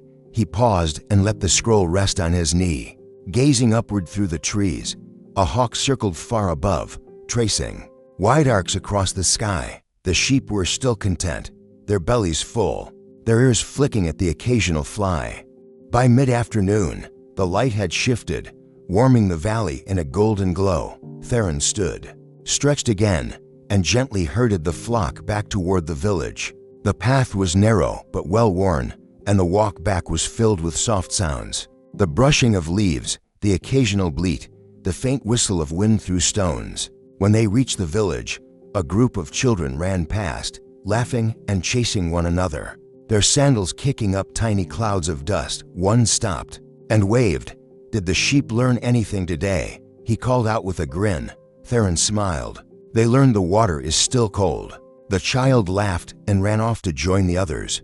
Theron watched them go, then turned back to his home. He ushered the sheep into the pen, closed the gate, and stood for a moment with both hands resting on the wood. The day had passed gently, and his body carried that softness, not fatigue, but contentment. Back inside, the evening was already settling in. The walls of his home reflected the golden hour, and the lamp flickered gently as he lit it. He placed his scroll on the low table beside his mat and unrolled it once more. The words looked back at him like old friends. He added one final thought. Before resting, to follow is not to be lost. Sometimes the path we need is the one the world chooses for us. He set the scroll aside, laid down beneath his blanket, and let the coolness of evening wrap around him. Outside, the stream continued its quiet song, and the stars waited patiently to make their entrance. In that hush, between thought and dream, Theron let himself drift, not away from the day, but deeper into it, and the night embraced him. Once again, the following morning unfolded like a whispered secret. A thin veil of mist still hung over the fields, curling along the tops of grasses and clinging to the worn edges of the village stones. Theron stood at his doorway with a warm, cloth draped over his shoulders, sipping a modest drink of warm barley water. The taste was earthy and mild, and he let each swallow linger in his mouth, as if tasting the very soil that grew his grain. Inside the pen, the sheep were unusually quiet, huddled together for warmth, their breath visible in soft clouds. Theron took his time readying the day, collecting a new flask of water, adjusting the leather strap of his satchel, and gathering a small bundle of dried herbs to carry with him. He tied the herbs carefully with a strip of flax twine and placed them beside his writing scrolls, their faint aroma rising with every step. The sun was still behind the hills as he led the flock along the lower trail, choosing a route that wound gently through the edges of the pine grove. The path was narrow, shaded in places by tall trees whose roots twisted like ancient hands beneath the soil. There was dew on the grass, and it darkened the hem of Theron's tunic as he walked. The sheep followed without question, their bells muted but steady. As they reached a clearing near the grove's edge, Theron stopped and exhaled quietly. Before him lay a place he hadn't visited in months, a small glen surrounded by stone outcrops and wild fennel, where bees often gathered in the spring. It was a gentle place, open and round, cradled by nature like a bowl turned toward the sky. He allowed the sheep to spread out and graze, their presence blending seamlessly with the rhythm of the land. He laid his cloak over a flat rock and sat with one leg tucked under him, unwrapping a small parcel of dates and goat cheese. The simplicity of the meal matched the morning, plain, honest, without pretense. Birdsong echoed from high branches, faint and intermittent, and far off, a raven croaked once, then fell silent. There were no other sounds, and none were needed. Theron chewed slowly, his gaze resting on the flock as they meandered through tufts of grass, occasionally glancing up at the swaying trees. When his meal was finished, he wiped his hands with a corner of linen and reached for his scroll. He wrote slowly, the words unhurried, in silence. I remember the rhythm of the world, not the one shaped by market bells or harvest drums, but the one that hums beneath the ground, deep and steady. Today, I sat with it, and it spoke without sound. He paused, not because the thought had ended, but because there was no need to say more. He rested the scroll across his lap and leaned back, letting the cool stone press into his back. The air smelled of pine sap and fresh earth. He could have slept there and then, cradled by the quiet day, but he remained awake, content to watch. The clouds drift across the treetops. A bee passed by his face, then another, drifting lazily toward the fennel blooms. Theron smiled softly, remembering something his grandfather used to say, that bees followed truth, and where they gathered, the world was honest. He made a mental note to leave a bowl of water near his doorway later. For them, a simple offering, a way to say thank you to creatures that asked for so little. The sun began to crest above the tree line, warming the glen. Shadows retreated into corners, and the mist lifted entirely. The sheep, well fed and rested, began to lie down, their legs folded neatly beneath them. Theron remained still, breathing with the wind, letting it carry his thoughts far across the land, beyond the mountains and rivers, past the temples and bustling agora, to a place that existed only in feeling, a place of stillness and return. He remained there for some time, saying nothing, doing nothing, and when the moment had passed, and the glen began to brighten with full morning light, he stood slowly, gently called to the sheep, and began the slow walk home. The journey back was as peaceful as the walk out. No one disturbed him, and he disturbed no one. The few villagers he passed offered small nods or lifted hands, gestures of familiarity, not interruption. Theron returned them with soft eyes. At the pen, the sheep filed in one by one, content and calm. He closed the gate and lingered for a few breaths, resting his hands along the worn wooden bar. One lamb looked up at him, its face smudged with soil, and he bent to brush it gently with his fingers. Back in his home, the air was cool and quiet. He placed his scroll on the table and stared at it for a while, rereading the words he had written. They felt like echoes, not of his voice, but of something older, something the land had spoken through him. He added one final line, "There's no day so quiet that it does not sing, if one only listens." Then, setting the scroll aside, he lay down beneath his blanket. Outside, the air was sweet with the scent of pine and fennel. The hills exhaled warmth, the bees returned to their hives, and in the little home near the edge of the village, a shepherd slipped softly into sleep, carried by the world he had followed. The next morning unfolded with a golden quiet. Light spilled into the village slowly, warming the rooftops and washing over the fields like gentle waves. Birds stirred in the olive branches above Theron's home, chirping softly but not insistently, as if in harmony with the calm of the day. Inside, Theron woke with a deep breath and a quiet stretch. The chill of dawn was already fading, replaced by a mellow warmth that invited movement without urgency. He sat up slowly, pulling his woolen wrap around his shoulders, and let his gaze drift to the shuttered window. The light coming through the slats was soft and golden. There was no rush. His body moved like the day, slowly, deliberately. He lit a small flame in the hearth, warmed a bit of water, and soaked yesterday's barley bread until it softened.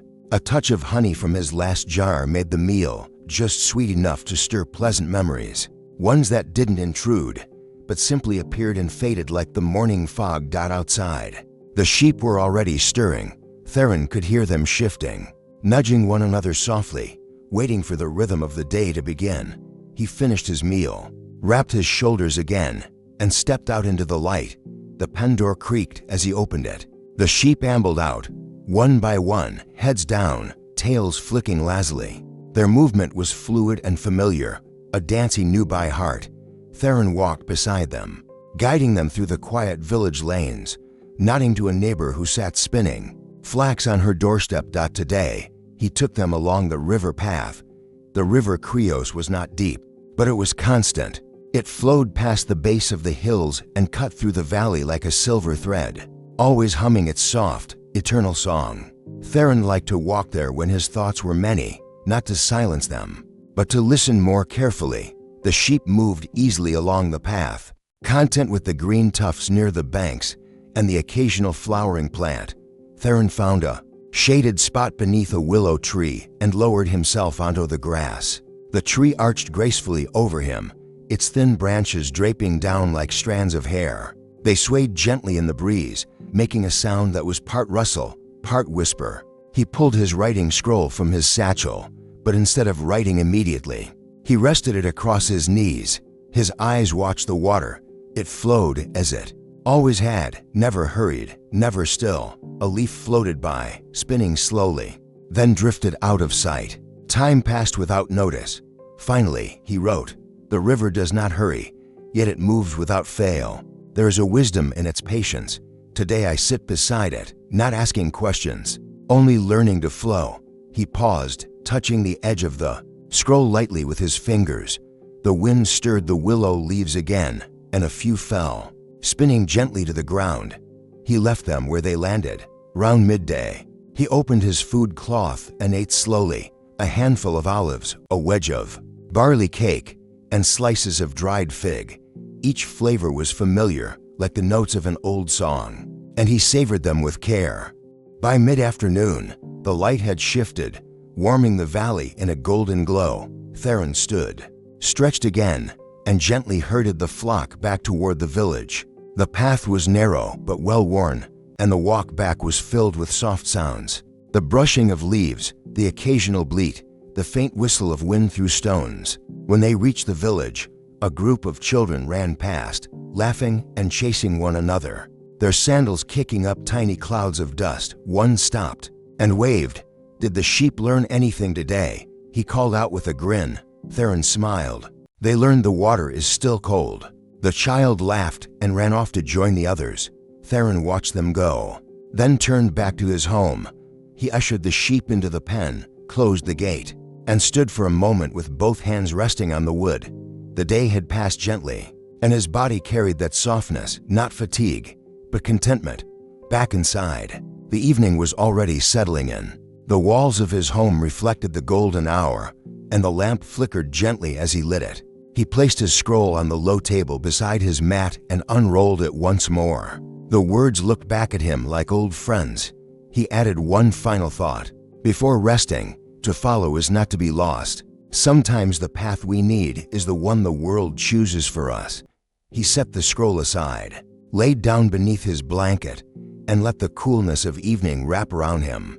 Outside, the stream continued its quiet song, and the stars waited patiently to make their entrance. In that hush, between thought and dream, Theron let himself drift, not away from the day, but deeper into it, and the night embraced him. Once again, the following morning unfolded like a whispered secret.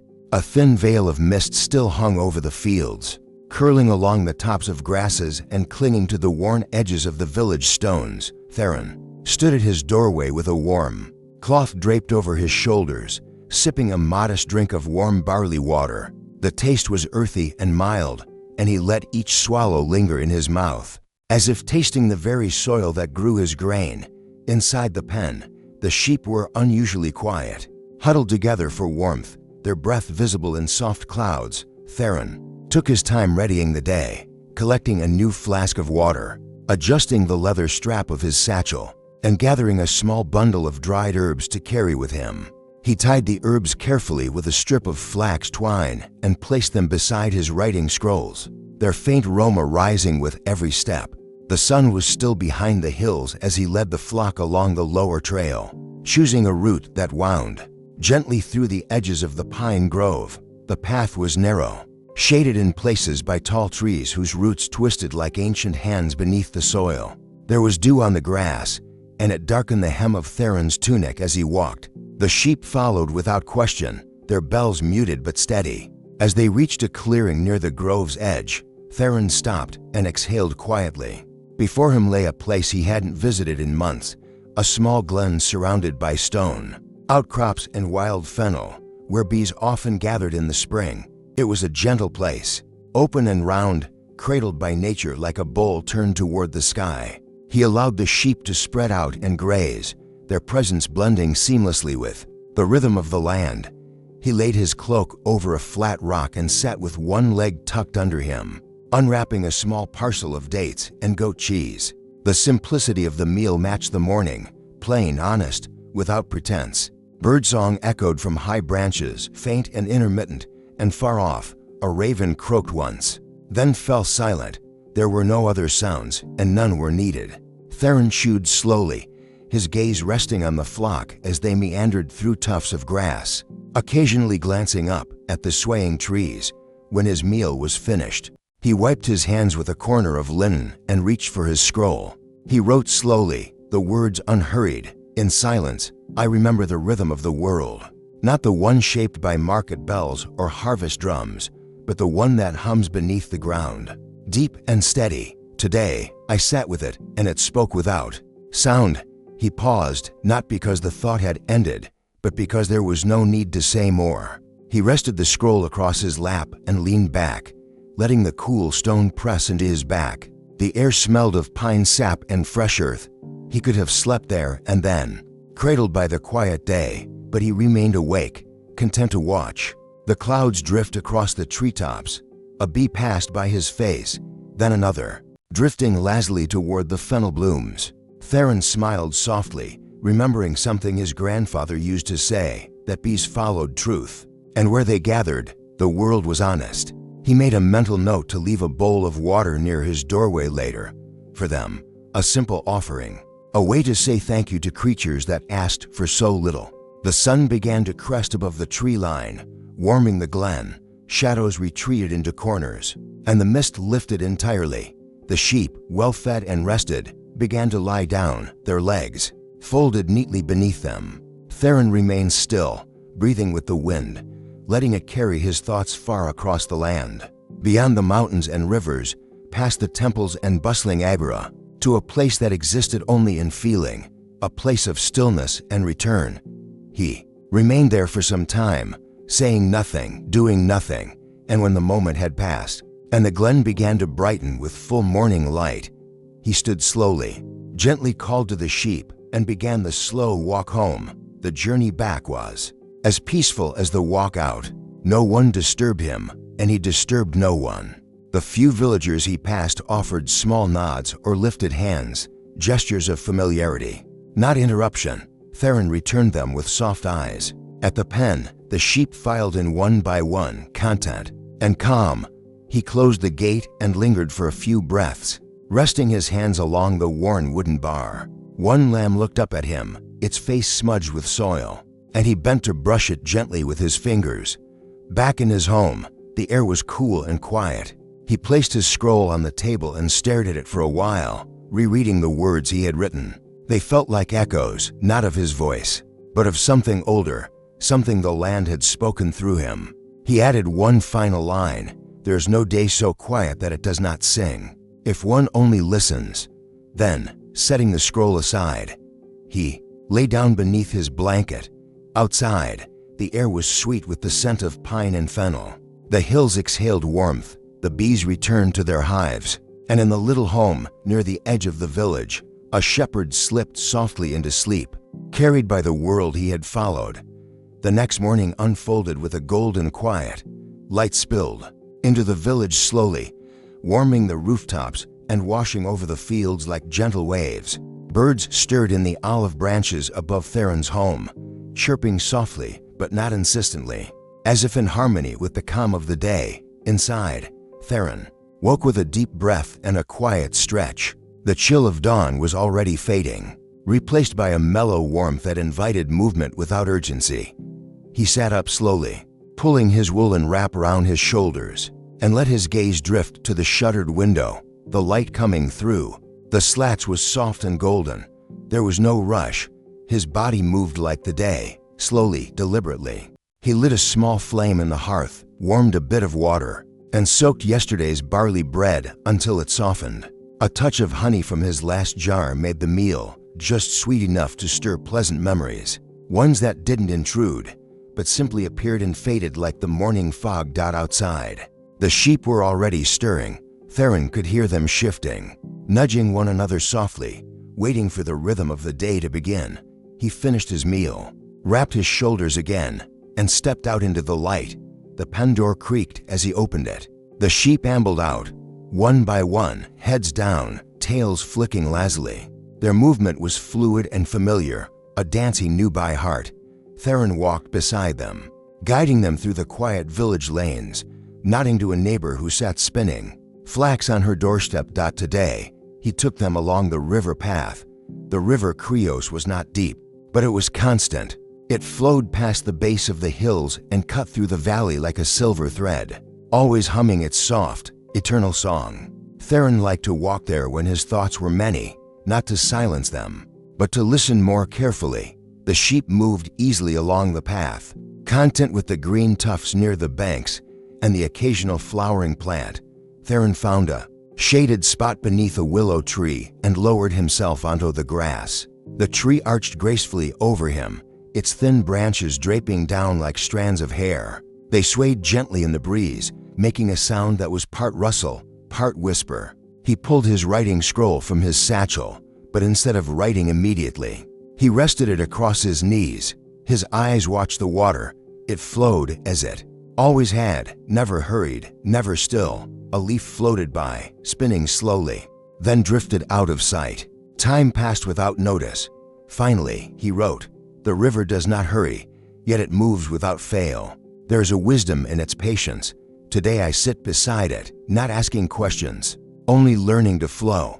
He paused, touching the edge of the scroll lightly with his fingers. The wind stirred the willow leaves again, and a few fell, spinning gently to the ground. He left them where they landed. Round midday, he opened his food cloth and ate slowly, a handful of olives, a wedge of barley cake, and slices of dried fig. Each flavor was familiar, like the notes of an old song, and he savored them with care. A dragonfly hovered nearby, its wings catching the sunlight in flashes of emerald and gold. Theron watched it for a long while, marveling at its stillness in the air despite its motion. It hovered like thought itself, elusive, beautiful, always. Half a breath away, he lowered his head to the grass, stretching his legs out beside him, the scroll still resting gently on his chest. The sun filtered through the willow leaves, creating patterns that danced slowly across his tunic. The sound of the river was steady, like the breath of the earth. The sheep, already alert and curious, shifted toward him as he stepped into the pen. He smiled at them. Their quiet presence never failed to bring peace to his heart. Each one had its own mannerisms. One nuzzled at the gate impatiently, another scratched lazily at the ground, and a small one bleated once and stared at Theron.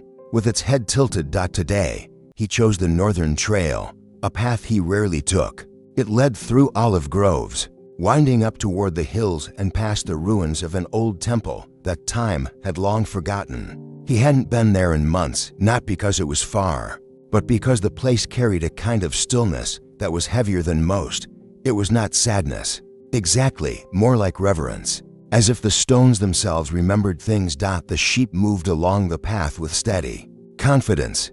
The sound of their bells mingled with the crunch of dry twigs underfoot and the distant call of a heron gliding across the sky.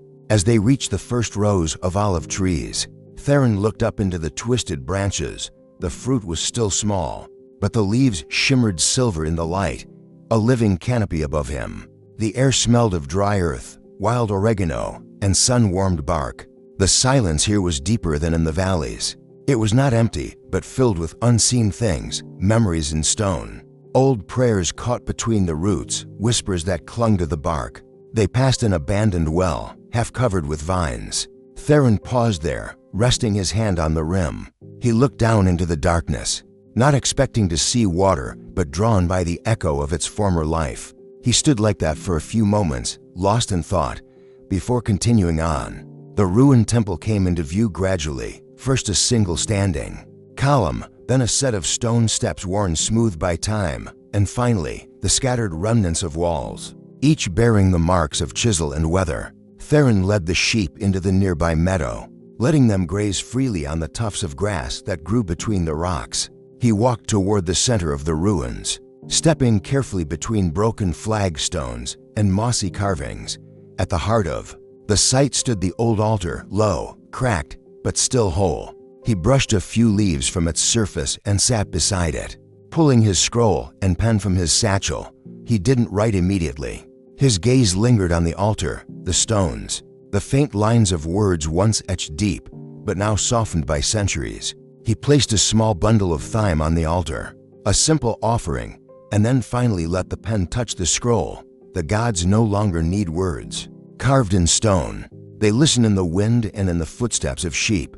Here, in the temple without a roof, I feel them still, quiet, watching, waiting for nothing.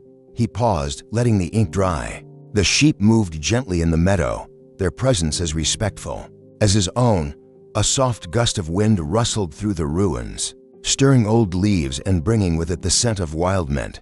Theron leaned back against a stone slab and closed his eyes. For a long while, he simply breathed. The temple, the meadow, the hillside, all of it held him in a kind of gentle suspension. Time passed unnoticed. When he finally rose, he walked once more around the outer edge of the temple, touching the stones with the flat of his hand. He offered a quiet word of thanks, not to any single god, but to the place itself, for holding memory without demand, for allowing him to visit without needing to explain himself. Gathering the sheep again, he began the slow descent homeward. The afternoon sun had begun to break through the clouds, casting soft rays across the path. The olive trees shimmered again as they passed, their shadows long and graceful on the earth. As they neared the village, the familiar sounds returned. The low creak of a cart in the distance, the gentle hum of conversation, the rustle of fabric in doorways. Theron greeted a child who waved from a fence, offering a half-smile that said more than words could. He closed the pen gate behind the last sheep and lingered for a moment, watching them settle. One by one, they nestled close to one another, their will catching the last light of day like woven gold. Inside his home, he lit the lamp and unrolled the scroll once more. With a steady hand, he wrote, "Some places hold time, and some let it go. Today I walked through a place that does both. It remembers and forgets in equal measure. I am not the first to pass there, and I will not be the last. That brings comfort." He set the pen down, rested his hand beside the scroll, and let out a slow breath. The lamp flickered. Outside, the village was quiet again, and inside, so was he. The days that followed unfolded like gentle waves, each one much like the last, yet holding its own quiet beauty. The late spring air grew warmer, and the hills softened into shades of green and gold. Every morning, Theron rose with the light, not driven by obligation, but by a quiet call from the world outside. A whisper of wind through the shutters, the murmur of doves nesting near the roof, or the first faint bleat of a lamb too young to wait for the sun. This morning, as he opened the wooden shutters, the valley before him was blanketed in a silver mist. The village rooftops were barely visible, and the olive groves appeared only as silhouettes. The mist gave everything a hushed, dreamlike quality, as though the earth itself was still resting. Not quite ready to be seen, Theron moved slowly. Deliberately, he brewed a small cup of tea from dried sage and thyme, letting it steep while he sat at the doorway, wrapped in a light shawl. The warmth of the drink soothed his chest, and the herbs left a subtle sharpness on his tongue, a reminder of the hills they came from, of dry summers and careful harvests. He did not speak. There was no one to speak to, and no need for it. The silence was its own form of company. Familiar and undemanding. By mid-morning, the mist had begun to lift, revealing the landscape in soft fragments, first a tree, then a distant stone wall, then the gentle rise of the hills beyond. Theron watched this slow revelation with a kind of reverence. It felt like the land was waking up in stages, careful not to disturb anyone still asleep. Today, he would lead the sheep along the southern ridge where the land sloped more gently and the grass grew thick near the old aqueduct ruins. The aqueduct itself hadn't carried water in many years, but its presence remained. A long curve of stone and shadow that reminded villagers of an older time, a time when the gods were nearer and the water came without effort. He opened the pen, and the sheep moved forward with their usual rhythm. There was a comfort in their predictability, in the way they followed the same paths and responded to the same tones. Theron didn't have to guide them much. They understood him, and he, in turn, trusted them. The walk to the ridge was quiet. The trail was soft from a recent rain, and their steps left only the faintest impressions. A few songbirds flitted through the branches overhead, darting from tree to tree, their calls crisp in the thinning mist. Farther ahead, a hare froze at the sound of their approach, then bolted into a patch of rosemary, disappearing in a rustle. When they reached the aqueduct, Theron paused. The structure curved gently across the ridge like a spine of ancient stone, its arches casting long shadows in the sun. He had always admired it, not just for its construction, but for what it meant, a time when people had built things not for themselves alone, but for everyone. Water that once flowed through here had fed homes, fields, and animals alike. He let the sheep graze along the ridge while he sat beneath one of the arches. The stone was cool behind his back, and the shade gave him a break from the warming sun. He pulled out his scroll and ink, smoothing the parchment against his knee. Stone remembers what we forget. This arch has stood longer than I have lived, and it will remain after I am gone. It is not grand in its silence, but faithful. I think that may be enough to endure quietly, to serve without praise. He stopped writing and let his eyes wander across the open valley. The sun had fully emerged now, and the mist had dissolved into the air, leaving only a faint sparkle on the grass.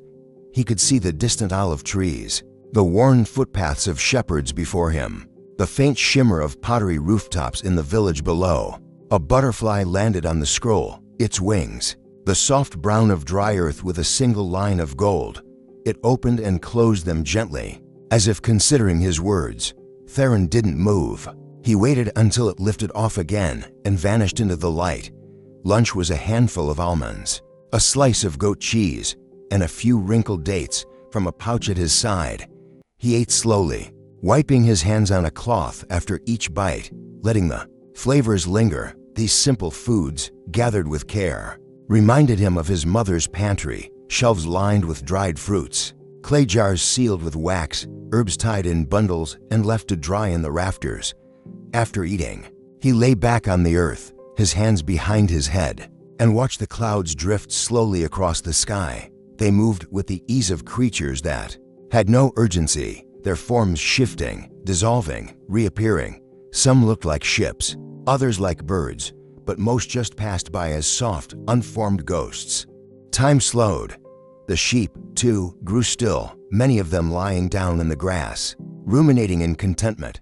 A breeze swept across the ridge, rustling the dry tops of the grasses and brushing Theron's face with the faintest touch of coolness. He closed his eyes, not to sleep, but to listen better. He could hear everything: the wind, the faraway clang of a bell, the steady chewing of a ewe nearby, and the rhythmic beat of his own breath. He stayed like that for a long while, not counting the minutes, not measuring the day by anything more than the rise and fall of his chest. Eventually, the light began to soften again, turning golden as the sun tilted westward. Theron sat up slowly, rubbed his hands together, and whistled once, a low, familiar sound. The sheep rose as if they'd been waiting for it, ready to follow him home. The walk back was slower, not from fatigue, but because there was no reason to hurry. The shadows grew longer, the hills cast in bronze light. The birds had quieted now, and the air carried the scent of dry earth and the warmth of late day. Back at the pen, he secured the gate gently and stood for a moment, watching as the sheep settled in once again. A lamb curled beside its mother. An old ram pawed at the ground once, then lay down with a satisfied huff. Theron stepped inside, lit the evening lamp, and returned to his scroll. Today I did not learn anything new, but I was reminded that peace is not an achievement. It is a way of being. The aqueduct no longer flows, and yet it remains a blessing. He put away his pen and leaned back, the glow of the lamp warming the walls. Outside, the stars had begun to appear, shy and slow, like the first notes of a lullaby, and Theron, with his hands resting quietly in his lap, smiled into the silence. The night that followed was one of perfect stillness. No wind rustled the shutters, and no distant owls called from the trees. Inside the shepherd's home, only the slow creak of the roof beams marked the passing of time. Theron lay beneath his wool blanket, staring up at the ceiling's shadowy woodwork, his breath rising and falling in time with the silence. He did not fall asleep quickly, nor did he need to. Sleep would come when it was ready, like the sheep returning home after a long day. For now, he simply rested, mind drifting gently over the day's moments. The way the sun warmed the stone beneath the aqueduct, or how the lambs pressed close to one another as evening settled.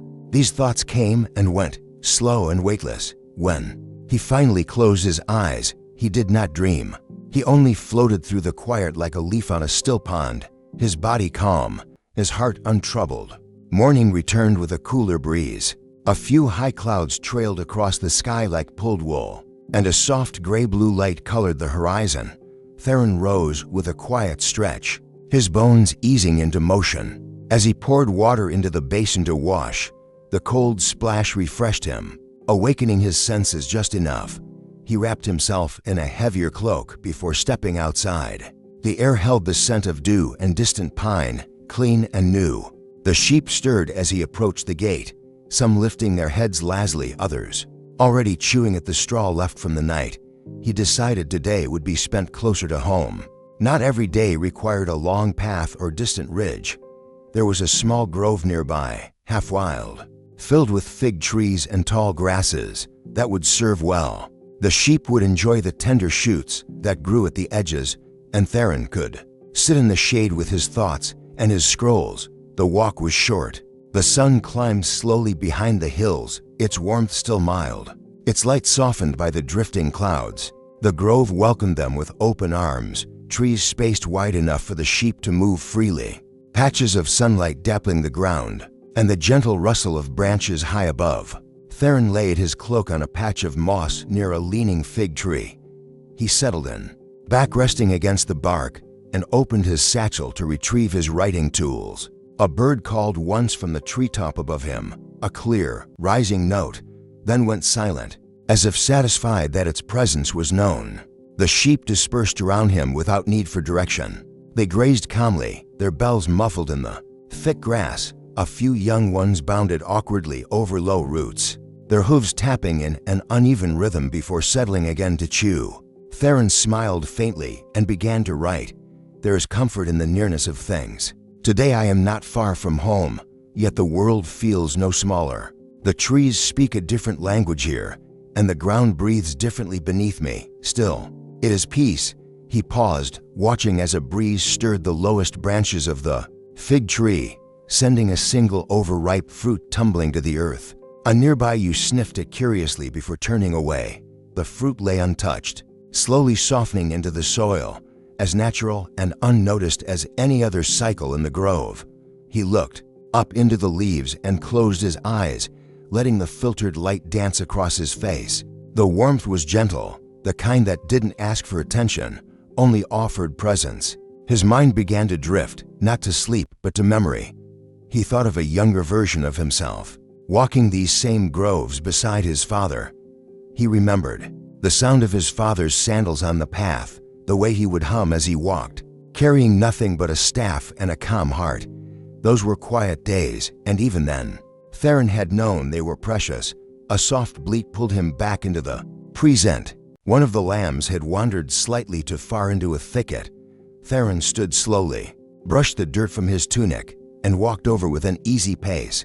The lamb blinked up at him, caught among some brambles but not alarmed. He reached in gently, untangling its wool with careful fingers, speaking in a soft voice. "There we are, little one," he murmured, "too curious for your own good." Once free, the lamb bounded back to the others, unconcerned. Theron chuckled quietly and returned to his spot beneath the tree. He continued writing. Even among the familiar, there are small lessons. A lamb forgets the thorns, a tree offers shade without being asked, and I, too, must learn again and again how to be still. The day passed like a river moving slowly through a wide plain. Shadows lengthened and shifted, birds changed their songs, and the sheep moved in loose rhythms. Never straying far, Theron ate a simple lunch, olives, flatbread, and fresh figs, savoring each bite in silence. At one point, a village boy wandered by on the outer path, carrying a bundle of reeds. He spotted Theron and waved. Theron returned the gesture with a small smile. No words were needed. The boy continued on his way, his steps light, his bundle swaying across his back. It reminded Theron of his own youth, of errands run through groves like these, of voices calling him back before dusk. By late afternoon, the clouds had thickened, and the light dimmed. It wasn't threatening, just a reminder that evening would come. As it always did, Theron stood slowly, stretched once more, and began to gather the flock. They followed easily, some already ready to return, others lingering until his quiet whistle coaxed them along. The grove returned to stillness behind them, the only signs of their visit being a few bent grasses and faint hoof prints in the soft soil. Back at the pen, he secured the gate and watched the sheep settle. They pressed close to one another, content and tired. A few let out long, drawn-out breaths, the kind that marked a full day with no worry. Theron entered his home, the sky now a soft blue-gray, the first hints of twilight curling across the hills. He lit the lamp and sat by his scroll. He dipped the pen and wrote the final line for the day. "Today gave me nothing grand, and I am grateful. There is peace in the smallness of things. A branch swaying, a lamb returning, a sun that does not demand to be watched. These are the things that teach me to rest." He let the ink dry as the room grew dim, then leaned back, closed his eyes, and let the quiet take him. The next morning arrived with the sound of gentle rain. Not a storm, nor even a proper downpour, just a steady tapping on the roof tiles, and the soft drip of water from the eaves into the earth below. Theron opened his eyes slowly, already aware of the shift in the atmosphere. The air inside the home felt cooler, the light more diffused. He lay still for a while, listening. The rain fell like a lullaby in reverse, not sending him to sleep, but waking him softly, as if nature had chosen to rouse him in the kindest way it could. No wind stirred, no thunder followed, only the rhythmic, endless patter, like fingers drumming gently on stretched hide. Eventually, he rose and wrapped himself in a thick woolen cloak. Before stepping outside, the courtyard stones were wet, glistening like river stones, and the earth smelled freshly turned, that rich, earthen scent that came only with spring rain. His sandals made soft, wet sounds as he crossed to check on the sheep. They were huddled in the covered part of the pen, dry and content. A few looked up at his approach, blinking slowly, their breath visible in the cool air. He reached out and stroked the head of the nearest one, a familiar you with a calm gaze, and smiled. Today would not be a walking day. The hills would be slick with water, and the grass too damp for easy grazing. But that was fine. Days like this had their own rhythm, quieter, more inward. Time, like the rain, moved slower under gray skies. He returned indoors and added another piece of wood to the fire, which he lit with care. The gentle crackling joined the soft music of the rain, and together they filled the room with a peaceful kind of presence.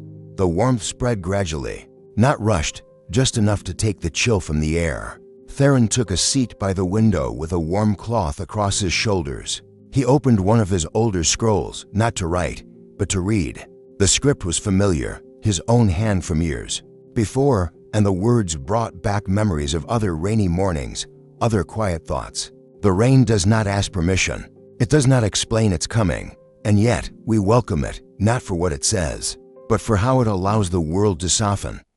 He read the line again and let it settle. Outside, a bird chirped once, then was quiet. The fire cracked and popped softly, a quiet echo to the drops falling on the roof above. A pot of lentils simmered gently on the hearth. He stirred it with a wooden spoon, adding a pinch of thyme and a handful of dried onion flakes. The scent began to rise slowly, earthy and comforting. He would eat early today and spend the rest of the hours in reflection. Once the meal was ready, he ate slowly, savoring the warmth. The rain continued its gentle song. Occasionally, he glanced outside and saw the rivulets forming along the paths, the olive leaves slick and shiny, the distant trees blurred by the mist of falling water. After eating, he returned to the table and retrieved a clean scroll. He sat for a moment with the pen in his hand, not moving, not writing, just watching the paper, letting his thoughts form on their own. Then, with steady strokes, he began to write. A shepherd does not shape the weather. He watches it. He listens to it. He learns from its silence and its song. The rain teaches patience. It reminds me that stillness is also a form of work. He let the ink dry, placed the scroll gently aside, and leaned back in his chair. Hours passed this way, quietly, without urgency. The world outside remained wrapped in silver and gray, and the world inside stayed warm and lit by firelight. Later in the afternoon, the rain began to slow. The rhythm softened until the last few drops fell like a whispered goodbye. The clouds parted only slightly, revealing a pale glow where the sun should be, not bright, but enough to light the stones in the courtyard with a faint shimmer. Theron rose and stepped outside again. The sheep had begun to stir, a few venturing out into the damp pen. He watched them, arms folded, listening to the dripping of water from the trees and the soft rustling of leaves. He took a walk around the edge of his small garden, careful on the wet stone. The herbs looked refreshed, their leaves darkened by the rain, their stems standing tall. The rosemary smelled sharper, and the mint nearly glowed in the soft light. A snail crept slowly across a stone, leaving a faint trail. Behind, returning to his seat beneath the porch, Theron rested against the wooden pillar and looked out over the hills. The distant village was barely visible through the mist, but he knew it was there. The houses, the people, the shared rhythm of life. He thought of the children likely inside their homes now, playing with carved toys or listening to stories from their grandparents. He imagined old men sitting beside their own hearths, telling tales of gods and heroes, not for glory, but because telling was its own kind of remembering. He thought of all the shepherds, past and present, who had sat like this on quiet days, watching the rain, writing no great words, simply being. And then he wrote one more line. The rain does not pass in haste, it lingers, like memory, and when it goes, it leaves behind not emptiness, but rest. The sun had begun its descent. Though it was mostly hidden, the clouds turned a deeper gray, edged with a faint blush of rose. A gentle hush returned, the kind that arrives only after the rain, when the earth breathes out and everything waits. Theron stood, stretched once, and tended to the fire again. The wood crackled as it caught, and warmth spread anew. He placed the scroll beside his bed, folded his cloak, and sat for a while longer as night arrived quietly outside. The stars would be hidden tonight, but that didn't matter. Not every night needed stars to be beautiful. Some only needed silence and a roof. And the memory of rain. The next morning brought a different kind of silence. Not the hushed stillness of rain or the lingering quiet before dawn, but a full and open calm. The sky was clear, and the air had that rare, crisp edge only found after rainfall. When everything feels newly made, Theron opened the shutters and paused. The hills stretched out in soft shades of green and gold, their curves smooth and welcoming. A mist clung to the low parts of the valley, slowly rising like steam from warm bread. Birds moved from tree to tree in soft flutters, their wings catching the morning light. He stepped outside and breathed deeply, taking in the scent of wet earth, sun-warmed stone, and the faint sweetness of distant fig blossoms. The sheep stirred. As he approached, calm, rested, and ready to follow him or today. He would take them to the eastern slope, near the grove where wild thyme and marjoram grew thick. It was not far, but far enough to feel like a new place. As he opened the pen gate and the sheep began to move, he noticed the rhythm of their hooves on the dry path was different than before, lighter, perhaps, or simply more noticeable now that the rain had passed. They walked slowly. Theron's staff tapped the earth in a gentle rhythm, and the sheep formed their usual patterns, some close to him, others slightly ahead. A few stragglers always looking back. He didn't rush them. The day was long, and the pace of the world didn't need hurrying. When they reached the grove, the sun was high but not yet warm enough to sting. He removed his cloak and laid it across a flat stone, settling there with a calm ease that came from years of knowing exactly where he belonged. The sheep fanned out around him, grazing happily among the herbs and low grasses. From his satchel, Theron pulled his final scroll. The parchment was smooth, unmarked, the edges slightly curled. He held it in his lap for a moment before beginning to write, not to capture anything grand or wise, but simply to let his thoughts land gently in the world. This morning, I do not seek insight. I do not question or remember.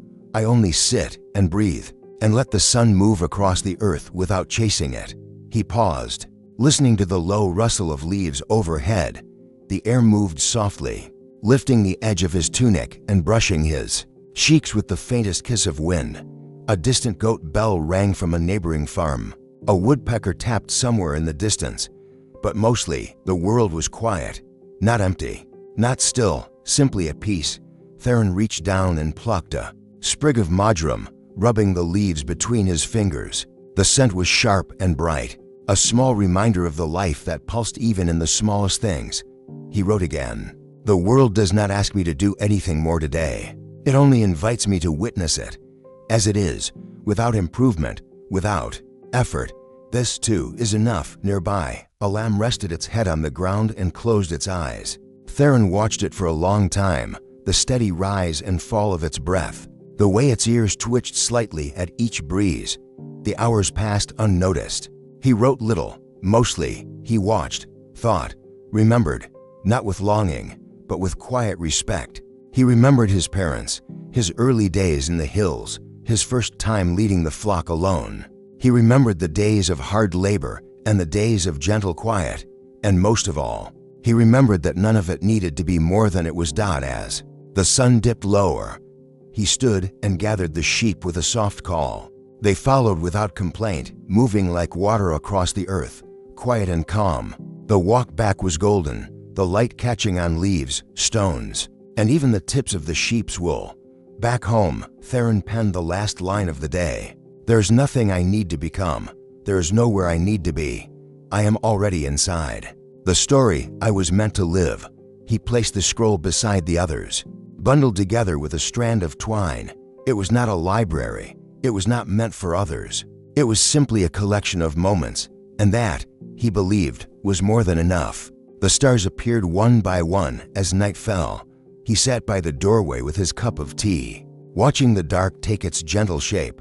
The hills disappeared first, then the trees, then the distant rooftops. The sheep were already asleep. The fire inside glowed softly through the window, and Theron, sitting in the doorway of his quiet home, looked up at the stars and let his breath slow. The story was not over, but for now, it was quiet, and that quiet was everything. Thank you. for joining Theron on this peaceful journey through ancient Greece.